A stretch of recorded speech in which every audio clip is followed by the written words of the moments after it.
My name is Daniel Wold. My channel is makergeek, and yeah, I guess I make a range of things.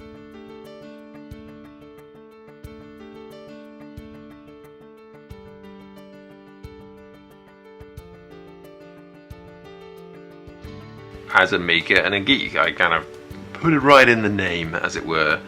Yeah, maker, it's a very popular term currently, I guess, but I think that helps, particularly for someone like me who's a hobbyist.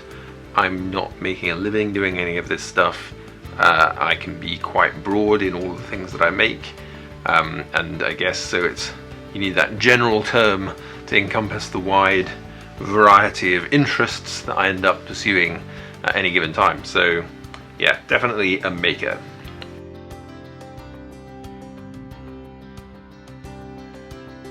The last proper project, I guess, was cupboard doors for my bathroom. Not the most exciting sounding thing, but I used the CNC machine to make this sort of ripple effect on the doors. It was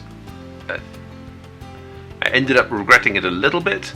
This all started because I've been renovating my house over the last few years, and part of what it encourages me towards making and DIY and all this kind of stuff is making something exactly the way I want it. So as part of doing that renovation, I changed the size of the airing cupboard door to accommodate a radiator and all this kind of stuff.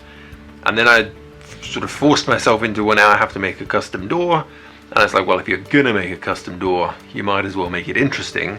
And so I kind of, the first time round, made this really ridiculously overcomplicated. I milled a few hundred little oak strips into ripples and glued them all up.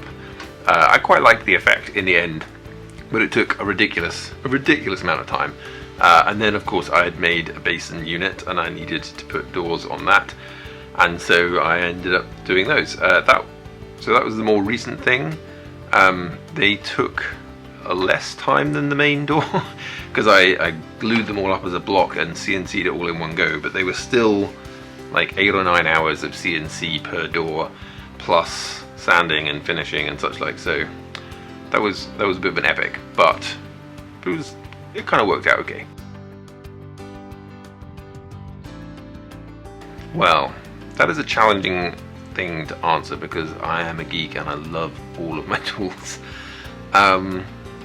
My most recent tool is my new laser cutter, which is really fun to use, really cool. Like, it's incredible. I mean, obviously it's very precise, but it's kind of amazing to work with something that's quite so incredible and precise. And that sort of fills out my digital fabrication set, if you like, of having a 3D printer, which I've had for a year or so, and my trusty CNC machine, which I used on my door project, which are all they appeal to the geek part of me, and the fact that my day job is with computers, and so like modeling stuff and producing CAD models and stuff, that is good and enjoyable, but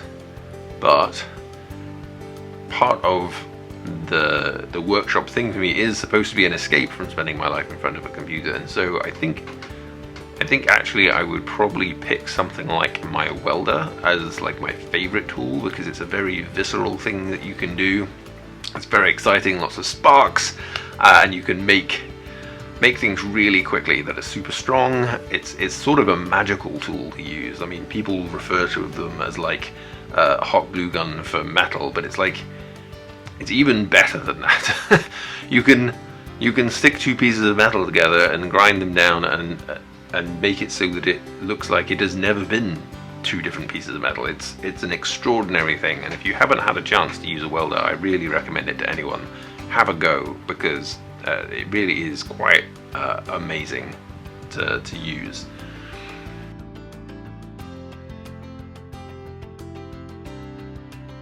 I really am terrible at picking favorites for things.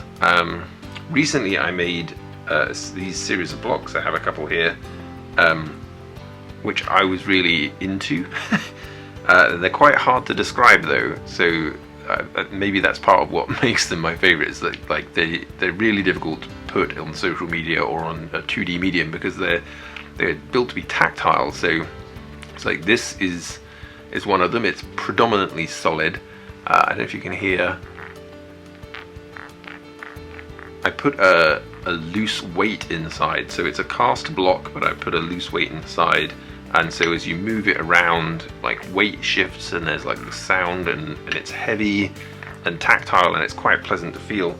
And I made a whole kind of set of them, and they interlock with each other. Well, I say interlock, they tessellate in various forms.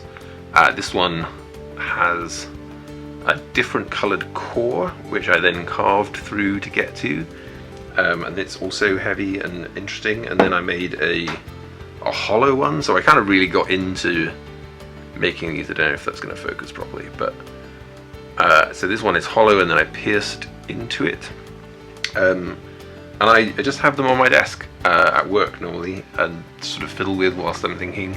And I really like them, but like when people see them on Instagram or whatever, the question is normally, well, what are they? It's like, what are they for? It's like, well, how do you describe it? They're not really anything. They're just for holding. And like when I have given them physically to people in real world, they get it then, because you can kind of feel it. But this doesn't really make sense over video. So they're probably my favorite project, certainly recently.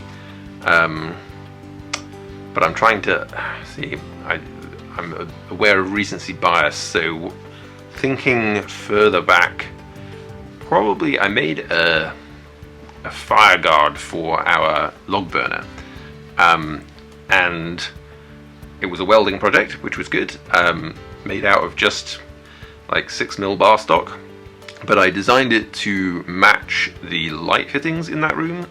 And so one of the things I like with making is when an object I make enters my life in some way, like it stays and is useful, or is just around and kind of has a place. And that really has a place. It sits in my living room. I still look at it and I'm quite pleased with the way it looks.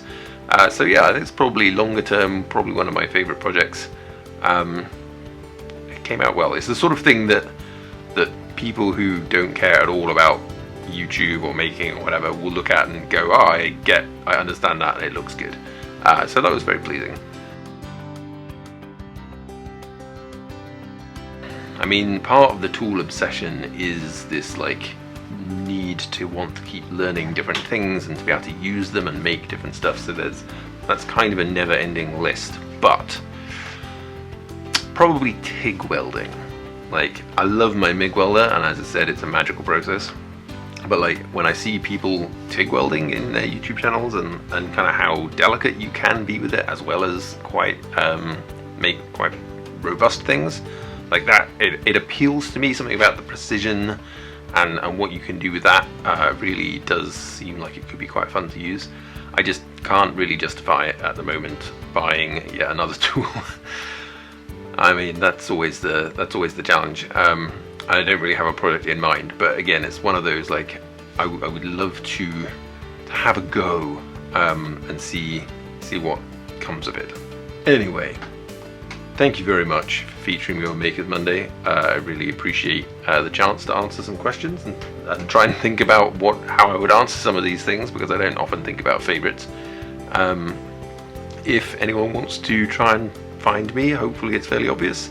There'll be links down below, I imagine. Makergeek on YouTube, Makergeek on Instagram. I post more to Instagram than I do to YouTube because it's a lot easier to do that for in-progress little ideas. Not every project I work on ever makes it to YouTube. So for more of what's going on, Instagram is definitely the place to go. But yeah, thank you for watching, and enjoy making.